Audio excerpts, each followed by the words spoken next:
बताइए, विज्ञान का जन्म कहाँ हुआ था? क्या यूरोप में? अच्छा, स्पेस में अध्ययन पहले कहाँ हुआ था? आई थिंक यूएसए आप सब बोलोगे।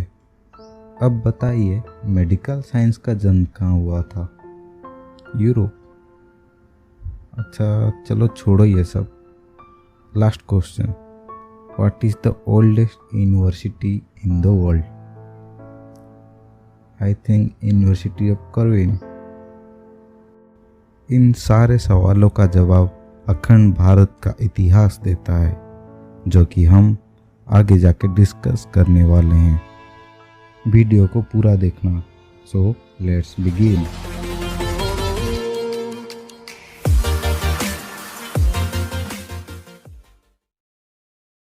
दुनिया का पहला विश्वविद्यालय है तक्षशिला विश्वविद्यालय, जो कि आज के पाकिस्तान में स्थित है, और दूसरा है नालंदा विश्वविद्यालय, जो कि हमारे बिहार में स्थित है।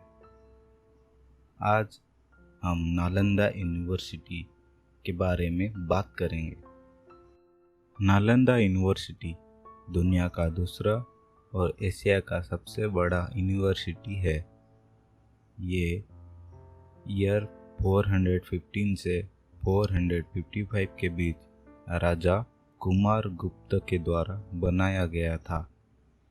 इसके बाद इसको 3 बार दुश्मनों के द्वारा तोड़ा गया और 2 बार पुनः बनाया गया। उस समय पर ये दुनिया का सबसे बड़ा विश्वविद्यालय हुआ करता था। इसमें करीब 2000 टीचर और 10,000 स्टूडेंट्स थे। ये दुनिया का पहला ऐसा विश्वविद्यालय था जहाँ पर हॉस्टल की सुविधा थी। यहाँ दुनिया का सबसे बड़ा मल्टी स्टोरेज लाइब्रेरी था, जिसमें कि 90 लाख से भी ज़्यादा मूल्यवान किताबें थी। यहाँ पढ़ने के लिए दूर दूर से स्टूडेंट्स आते थे, चाहे आर्यभट्ट हो या चाइनीज ट्रैवलर हुएनसांग। ये इतिहास की सारी महान हस्तियाँ यही से ही पढ़ाई करके निकले थे। इस विश्वविद्यालय में पढ़ने के लिए संस्कृत में निपुण होना जरूरी था। यहाँ पर दाखिला के लिए परीक्षा देना पड़ता था। कहते हैं कि ये बहुत मुश्किल हुआ करता था। इसमें पहला परीक्षा द्वारपाल लेता था, फिर जाके अंदर जाने की अनुमति मिलती थी।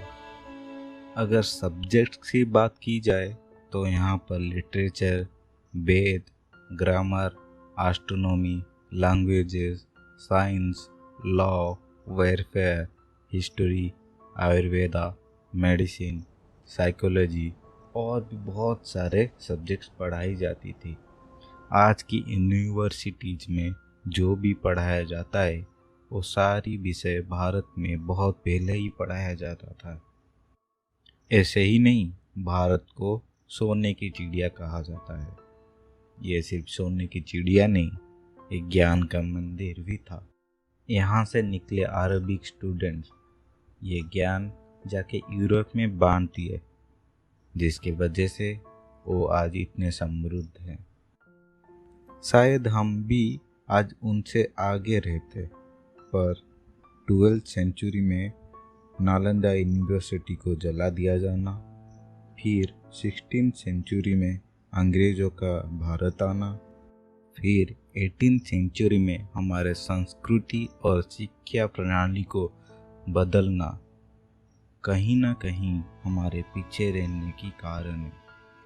अंग्रेज भारत में आके सिर्फ हमारे संस्कृति को ही नहीं तोड़ा, बल्कि हमारे प्राचीन शिक्षा प्रणाली को भी तोड़ा था, जो कि हम आज भी फॉलो करते हैं। अंग्रेजों का भारत को लूटना या हमारी एजुकेशन सिस्टम को बर्बाद करना, ये सब कभी और डिस्कस करेंगे। चलो आज बताता हूँ नालंदा विश्वविद्यालय की बर्बादी की कहानी। 11th सेंचुरी की आखिर भाग में इस्लाम की विस्तार की सोच के साथ भारत में आते हैं मुस्लिम रूलर्स। उनमें से ही एक बख्तियार खिलजी है। एक दिन वो बीमार पड़ता है, जिसका इलाज उसके हकीम करने से नाकाम होते हैं। कुछ लोग उन्हें सलाह देते हैं कि नालंदा विश्वविद्यालय की आयुर्वेदा की आचार्यों के पास इसका इलाज हो सकता है। ये सुनकर सनातनों से इलाज ना करवाने के लिए कहता है, पर बाद में जब हालत और भी खराब होता है तब उनको आयुर्वेद की आचार्य को बुलाना ही पड़ता है। खिलजी कहता है, मैं सनातन धर्म में विश्वास नहीं करता। मैं कोई भी दवा नहीं लूँगा जो कि सनातनी हो। इसीलिए मुझे कोई ऐसा इलाज दो जो कि इस्लाम से जुड़ी हुई हो। बहुत सोचने के बाद आचार्य ने उन्हें कुरान दिया। उसे पढ़ना शुरू करने के बाद वो धीरे धीरे ठीक होने लगा। खिलजी एकदम आश्चर्य हो गया कि ये कैसे हो सकता है, जो मेरे हकीम नहीं कर पाए, ये बस एक कुरान दे के कर दिया। फिर पता चला कुरान की पेजेस में आचार्य ने दवा का लेप लगा दिया था। जब खिलजी उसे पढ़ता था तो अपनी लाल उंगलियों में लगा के पेजेस को पलटता था, जिसके चलते मेडिसिन उसके अंदर जाता रहा। ये जानकर वो समझ गया कि ये शिक्षानुष्ठान रहते हुए भारत में इस्लाम की विस्तार नहीं हो सकता। फिर वो बुद्धिस्ट और सारे स्टूडेंट्स को मारना शुरू किया।